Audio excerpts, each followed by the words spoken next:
CII के president Shri Sanjeev Puri जी, यहाँ उपस्थित इंडस्ट्री के सभी दिग्गज साथी, सीनियर डिप्लोमेट्स, बीसी के द्वारा देश के अलग अलग कोने से हमारे साथ जुड़े हुए उद्योग और व्यापार जगत के सभी साथी, अन्य सभी महानुभाव, देवी और सज्जनों,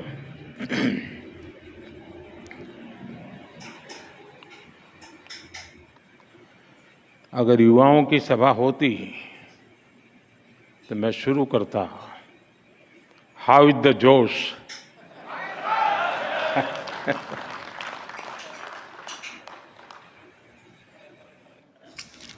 लेकिन लगता है ये भी सही जगह है।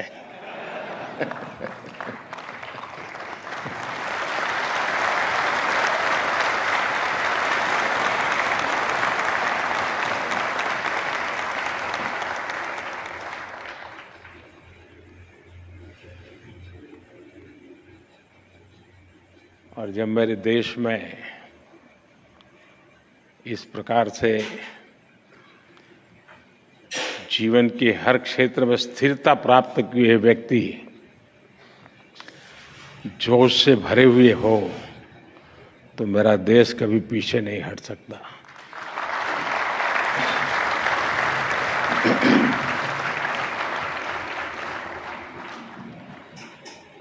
आपने मुझे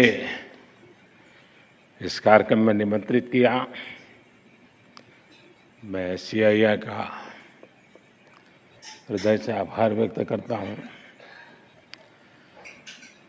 मुझे याद है पैंडेमिक के समय आप और हम चर्चा कर रहे थे। आप में से भी बहुत लोगों को याद होगा। और चर्चा के केंद्र में विषय रहता था गेटिंग ग्रोथ बैक। उसी के इर्द गिर्द हमारी चर्चा रहती थी। और तब मैंने आपसे कहा था कि भारत बहुत ही जल्द विकास के पथ पर दौड़ेगा। और आज भारत किस ऊंचाई पर है। आज भारत 8% की रफ्तार से ग्रो कर रहा है।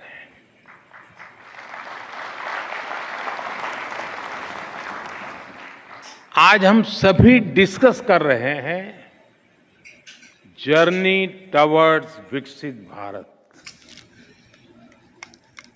ये बदलाव सिर्फ सेंटिमेंट्स का नहीं है। ये बदलाव कॉन्फिडेंस का है। आज भारत दुनिया की 5वीं सबसे बड़ी आर्थिक ताकत है। और वो दिन दूर नहीं जब भारत दुनिया की 3री सबसे बड़ी इकोनॉमी पावर बन जाएगा।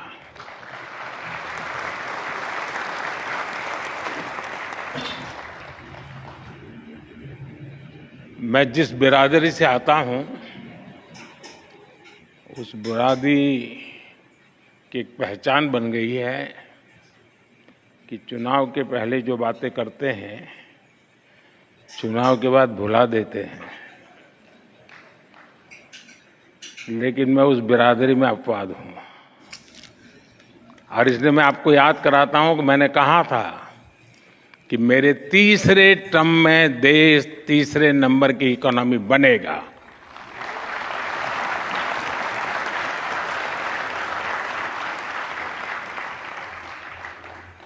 भारत बहुत सधे हुए कदमों से लगातार आगे बढ़ रहा है। साथियों, जब 2014 में आप सब ने हमें देश की सेवा करने का अवसर दिया। 14 में जब हमारी सरकार बनी तो सबसे बड़ा प्रश्न यही था कि इकोनॉमी को वापस पटरी पर कैसे लाएं। 2014 के पहले की फ्रेजाइल 5 वाली स्थिति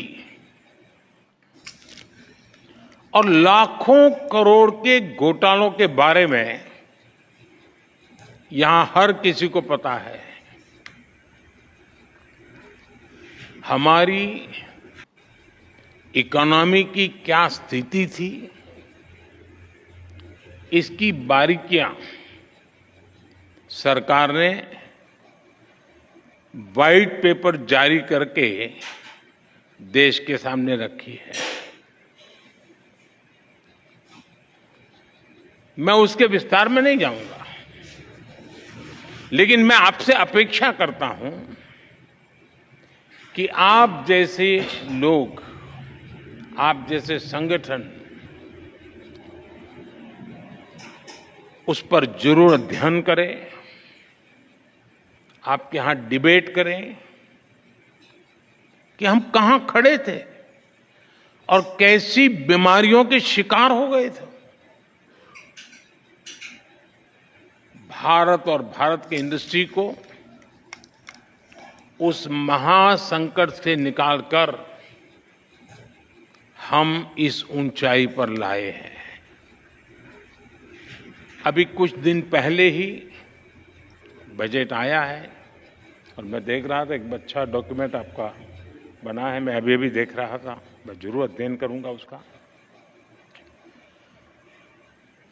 और जब बजट अभी आया है, आप भी बजट की चर्चाओं में अभी भी व्यस्त हैं, तब बजट से जुड़े ही कुछ फैक्ट्स मैं आज आपके सामने रखना चाहूंगा। फ्रेंड, 2013-14 में जब पिछली सरकार का आखिरी बजट आया था, डॉक्टर मनमोहन सिंह जी के सरकार का लास्ट बजट, वो 16 लाख करोड़ रुपए का था, 16 लाख करोड़। आज हमारी सरकार में ये बजट 3 गुना बढ़कर 48 लाख करोड़ रुपया पहुंच गया है।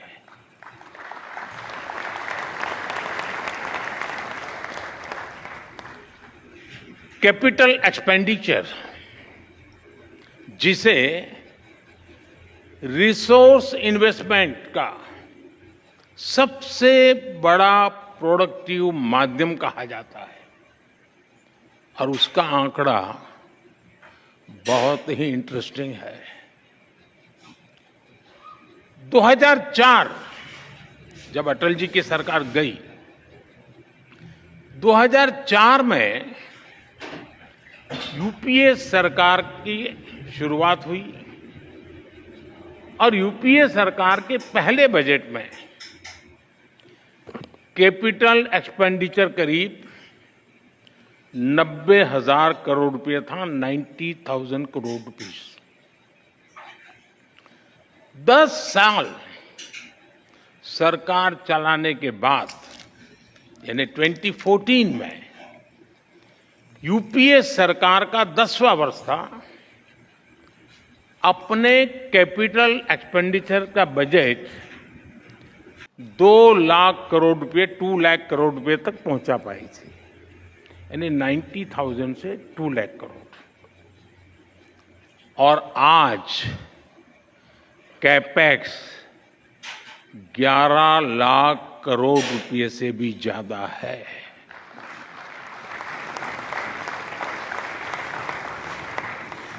यानी 2004 टू 2014 के 10th ईयर में कैपेक्स किसी तरह दुगुने पर पहुंचा था, जबकि हमारी सरकार में कैपेक्स 5 गुना ज्यादा से बढ़ा है। और आप अलग अलग सेक्टर्स को देखेंगे तो भी आपको सटीक अंदाजा मिलेगा कि आज भारत किस तरह हर सेक्टर की इकोनॉमी पर फोकस कर रहा है। पहले की सरकार के 10 साल की तुलना में हमारी सरकार ने रेलवे का बजट 8 गुना बढ़ाया है, हाईवेज का बजट 8 गुना बढ़ाया है, एग्रीकल्चर का बजट 4 गुना से ज्यादा बढ़ाया है और डिफेंस का बजट 2 गुने से अधिक बढ़ाया है। और साथियों, हर सेक्टर में बजट में ये रिकॉर्ड बढ़ोतरी और साथ साथ टैक्स में रिकॉर्ड कटौती करने के बाद की गई है। 2014 में 1 करोड़ रुपए कमाने वाली एमएसएमईज को प्रिजम्पटिव टैक्स देना होता था, 1 करोड़।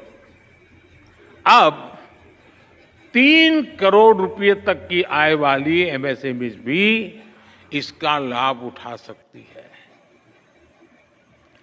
2014 में 50 करोड़ तक कमाने वाली एमएसएमईज को 30% टैक्स देना होता था। आज ये रेट 22% है।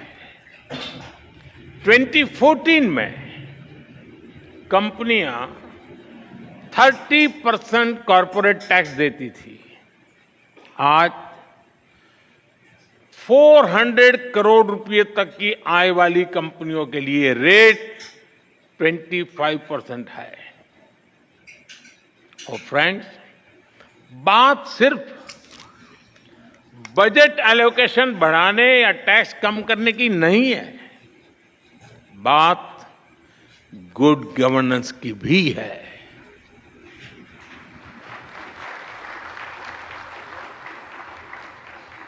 मैं आपको एक उदाहरण देता हूं। अब जैसे कोई कमजोर व्यक्ति होता है जिसका वजन कम हो, लेकिन उसके शरीर में किसी बीमारी के कारण सूजन आए और पहले की तुलना में जरा कपड़े छोटे होने लग जाए, लेकिन क्या उसको हम हेल्दी कहेंगे? क्या वो तंदुरुस्त है ऐसा मानेंगे क्या? वो देखने में भले ही बहुत स्वस्थ लगे, लेकिन हकीकत में तो वो कमजोर होता ही है। 2014 से पहले के बजट का भी ऐसा ही हाल था। तब बजट में बड़ी बड़ी घोषणाएं इसलिए की जाती थी कि दिखाया जा सके कि अर्थव्यवस्था की सेहत अच्छी है। लेकिन सच्चाई ये थी कि बजट में जो घोषणाएं होती थी वो भी जमीन पर पूरी तरह नहीं उतर पाती थी। ये लोग इंफ्रास्ट्रक्चर के लिए तय की गई राशि को भी पूरी तरह खर्च नहीं कर पाते थे। जब घोषित करते थे तो हेडलाइन लेते थे,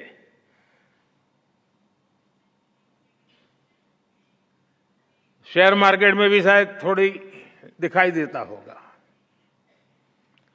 योजनाओं को तय समय पर पूरा करने पर भी पहले की सरकारों का कोई जोर नहीं था। हमने 10 वर्षों में इस स्थिति को बदला है। हमारी सरकार जिस स्पीड और स्केल इसके साथ इंफ्रास्ट्रक्चर का निर्माण कर रही है, आप सब उसके गवाह हैं। यह अभूतपूर्व है।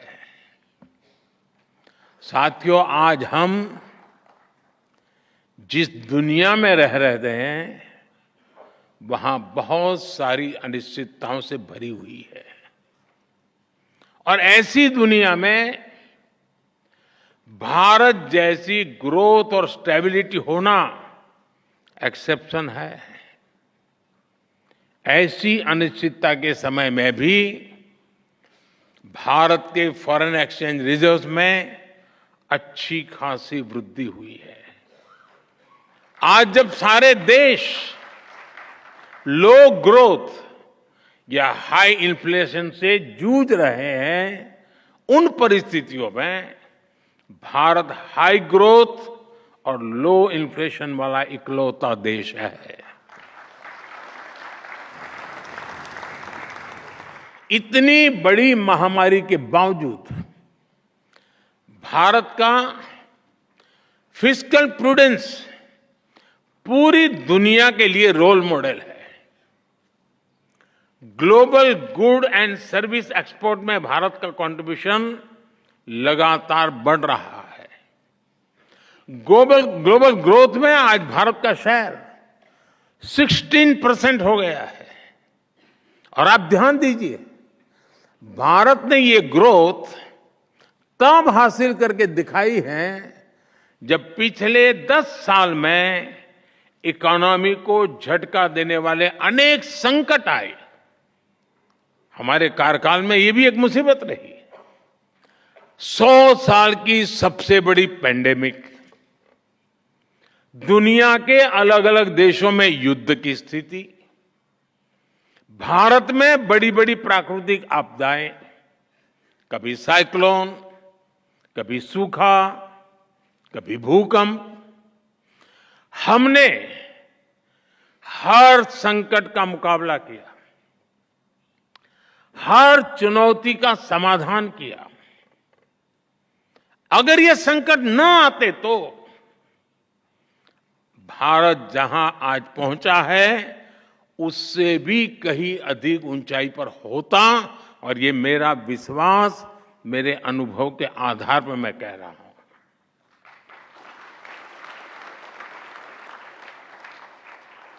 साथियों, आज देश विकसित भारत के संकल्प को लेकर चल रहा है। बीते 10 वर्षों में 25 करोड़ लोग गरीबी से बाहर निकले हैं। हम देश के नागरिकों की ईज ऑफ लिविंग पर फोकस कर रहे हैं। हम देश के नागरिकों की क्वालिटी ऑफ लाइफ पर फोकस कर रहे हैं। साथियों, इंडस्ट्री 4.0 को ध्यान में रखते हुए हमारा बहुत अधिक फोकस स्किल डेवलपमेंट और एम्प्लॉयमेंट पर हमने केंद्रित किया है। आज देश के युवाओं में एक मिजाज बना है कि अपने दम पर कुछ करके दिखाना है।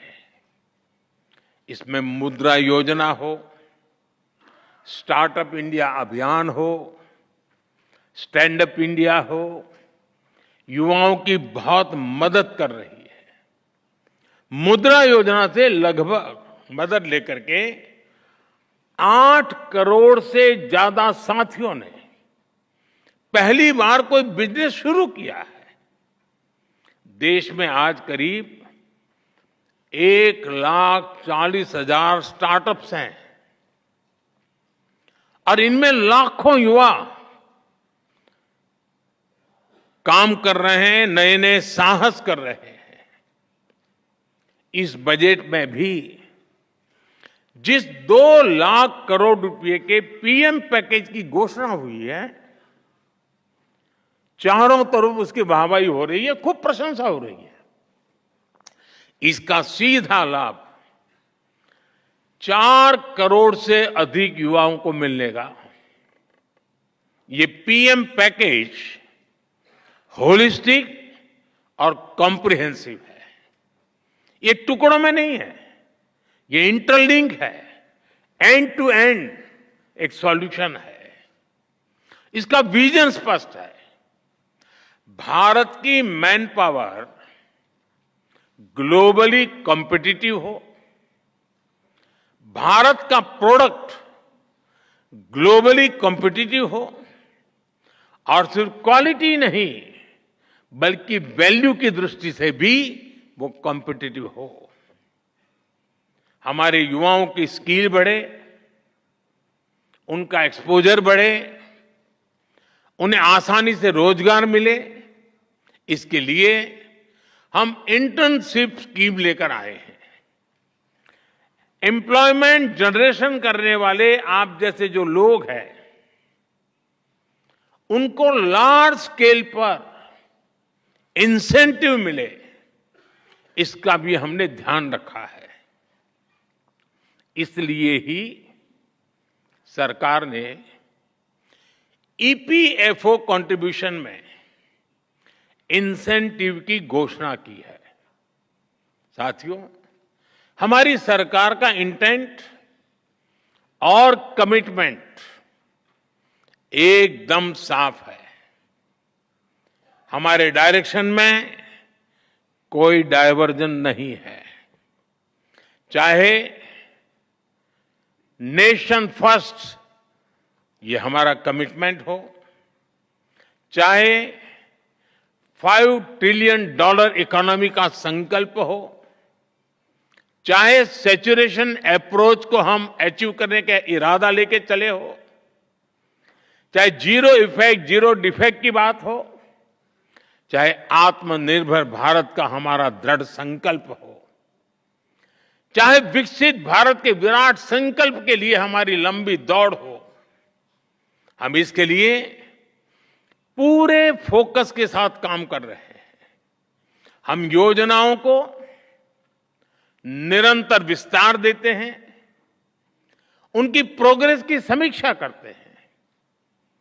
आप सरकार की अप्रोच, विकास के प्रति हमारे कमिटमेंट को भली भांति जानते हैं। हम हर बार नए माइलस्टोन्स गढ़ रहे हैं। इसलिए इंडस्ट्री से भी मेरी यही अपेक्षा है कि वो सरकार के साथ कंधे से कंधा मिलाकर विकसित भारत के सपनों को साकार करने के लिए सरकार के साथ स्पर्धा करे, सरकार को भी पीछे रख देकर जीत हासिल करे, ये मेरी आपसे अपेक्षा है जी।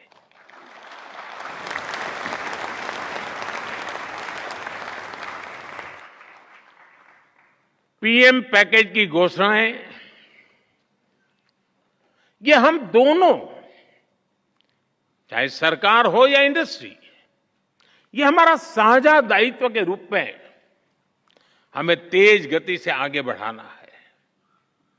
मुझे आप पर पूरा भरोसा है। साथियों, इस बार के बजट का एक और पहलू है जो विकसित भारत की हमारी जर्नी को ताकत देगा। ये विषय है मैन्युफैक्चरिंग।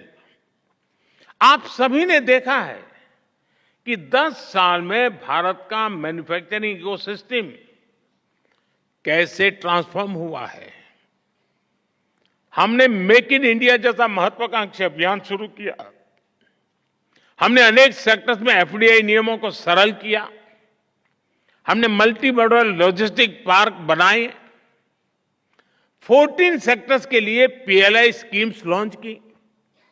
ऐसे निर्णयों ने मैन्युफैक्चरिंग सेक्टर का आत्मविश्वास नई ऊंचाई पर पहुंचाया है।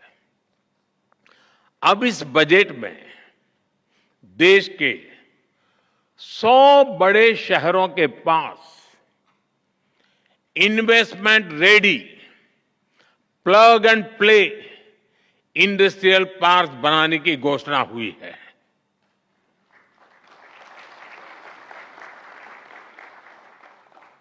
ये 100 शहर विकसित भारत के नए ग्रोथ हब बनेंगे। सरकार मौजूदा इंडस्ट्रियल कॉरिडोर्स का भी आधुनिकीकरण करेगी। हमारा बहुत बड़ा फोकस एमएसएमईज पर भी है। इससे करोड़ों लोगों को रोजगार मिलता है। सरकार ने एमएसएमई को सुविधाएं देने के साथ ही उनकी चुनौतियों को एड्रेस किया है।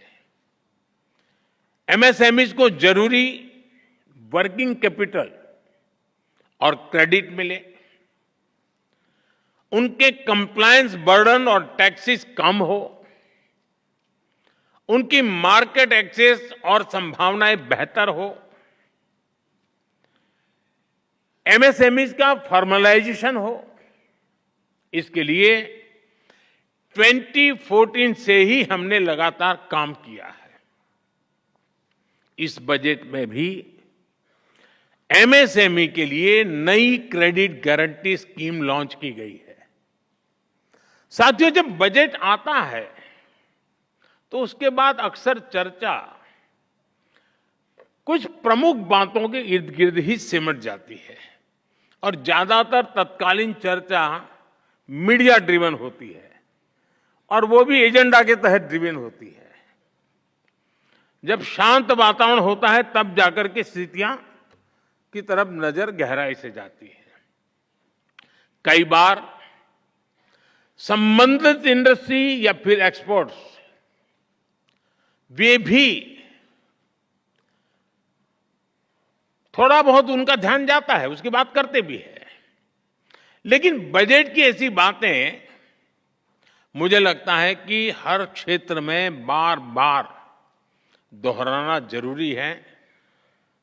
माइक्रो लेवल पर भी उसका एनालिसिस जरूरी है। अब जैसे बजट में न्यूक्लियर पावर जनरेशन के लिए एलोकेशन बढ़ाया गया है। हम कृषि में भी डिजिटल पब्लिक इंफ्रास्ट्रक्चर बनाने जा रहे हैं। हम किसानों को जमीनों के नंबर देने के लिए भू आधार कार्ड भी देने जा रहे हैं। स्पेस इकोनॉमी के लिए भी 1000 करोड़ रुपए के वेंचर कैपिटल की व्यवस्था की गई है। बजट में क्रिटिकल मिनरल मिशन की भी घोषणा की गई है। हम जल्द ही माइनिंग के ऑफशोर ब्लॉक्स के पहले चरण की नीलामी शुरू करने वाले हैं। ये सारे ऐलान प्रगति के नए रास्ते खोलेंगे, नए अवसर बनाएंगे। फ्रेंड्स, आज जब भारत दुनिया की तीसरी सबसे बड़ी इकोनॉमी बनने वाला है तो नए सेक्टर्स में भी संभावनाएं बन रही है। विशेष रूप से हमारे सनराइज सेक्टर्स में। आप जानते हैं, टेक्नोलॉजी ही वर्तमान है, टेक्नोलॉजी ही फ्यूचर है।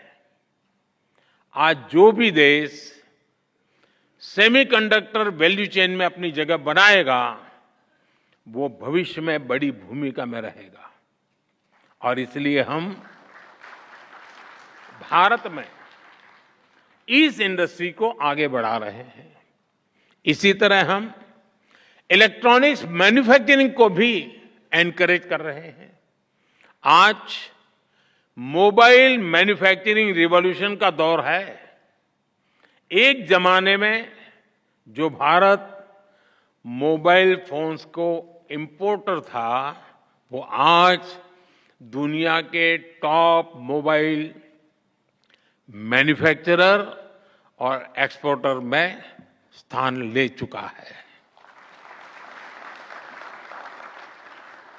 भारत में हमने ग्रीन जॉब सेक्टर के लिए एक बहुत बड़ा रोड मैप तैयार किया है।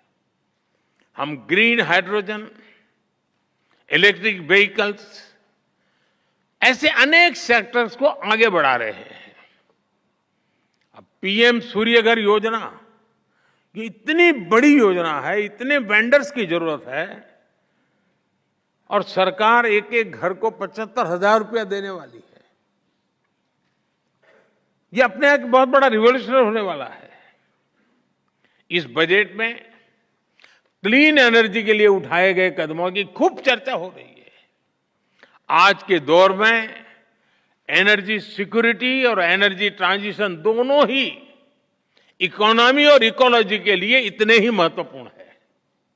लेकिन इसके साथ ही हम स्मॉल न्यूक्लियर रिएक्टर्स पर भी काम कर रहे हैं। इससे न सिर्फ एनर्जी एक्सेस के रूप में इंडस्ट्री को लाभ होगा, बल्कि इस सेक्टर से जुड़ी पूरी सप्लाई चेन को भी बिजनेस की नई संभावनाएं मिलेगी। हमारी इंडस्ट्रीज और एंटरप्रेन्योर्स ने हमेशा देश के विकास के लिए अपनी प्रतिबद्धता दिखाई है। मुझे विश्वास है कि मैंने जिन भी सनराइज सेक्टर्स का जिक्र किया है, उन सभी में आप भारत को ग्लोबल प्लेयर बनाने वाले हैं।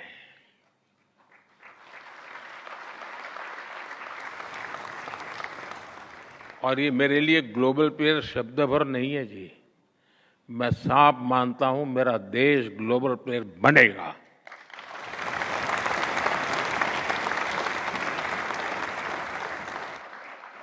साथियों, हमारी सरकार के पास राजनीतिक इच्छा शक्ति की कोई कमी नहीं है, और इससे तो आप भी परिचित हैं। हमारे लिए देश और देशवासियों की आकांक्षाएं, उनके एस्पिरेशंस, ये हमारे लिए सर्वोपरि है। मैं इंडस्ट्री को, भारत के प्राइवेट सेक्टर को भी विकसित भारत बनाने का एक सशक्त माध्यम मानता हूं। मैं आप जैसे साथियों को, वेल्थ क्रिएटर्स को भारत की ग्रोथ स्टोरी का प्रमुख ड्राइविंग फोर्स मानता हूं। और मैं लाल किले से भी गर्व के साथ इसका जिक्र करने में संकोच नहीं करता हूं। साथियों, पूरी दुनिया की नजर आज भारत पर है, आप सब पर है। आज भारत की नीति, भारत की निष्ठा, भारत का निश्चय, भारत के निर्णय और भारत में हो रहा निवेश पूरे विश्व की प्रगति का आधार बन रहा है। दुनिया भर के इन्वेस्टर्स यहां आने के लिए लालायित है। वर्ल्ड लीडर्स भारत को लेकर पॉजिटिविटी से भरे हुए हैं। ये भारत की इंडस्ट्री के लिए बेहतरीन मौका है, गोल्डन चांस है। हमें इस मौके को गंवाना नहीं है। मैंने नीति आयोग की बैठक में भी, अभी जब मुख्यमंत्रियों से मीटिंग हुई, तो मैंने उनसे कहा है कि इन्वेस्टर फ्रेंडली चार्टर तैयार करे हर राज्य। राज्यों के बीच एक हेल्दी कंपटीशन हो इन्वेस्टमेंट को आकर्षित करने के लिए। और मैं नहीं चाहता हूं कि मेरे देश का एक भी राज्य पीछे रह जाए। निवेश के लिए नीतियों में और स्पष्टता लाएं, बेहतर माहौल बनाएं, गुड गवर्नेंस का एहसास हर कदम पर होना चाहिए, ताकि निवेशक देश के हर राज्य में जा सके। साथियों, मैं गत 10 वर्ष के अनुभव के आधार पर और विश्व की स्थितियों को बारीकी से जानने के बाद मैं पूरे विश्वास के साथ कहता हूं कि देश जब आजादी की शताब्दी मनाएगा, भारत की आजादी के जब 100 साल होंगे, वो शताब्दी हम विकसित भारत के रूप में मनाएंगे।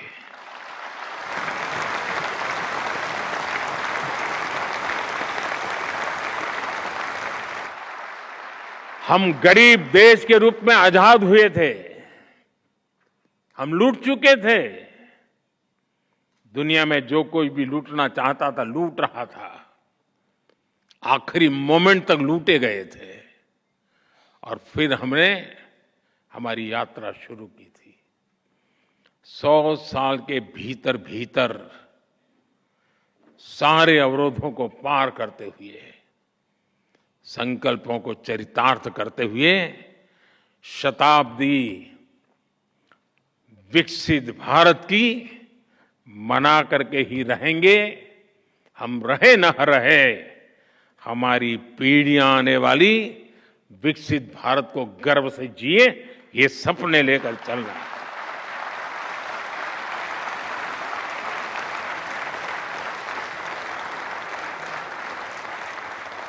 आइए हम सब मिलकर आगे बढ़े, अपने भारत को विकसित बनाएं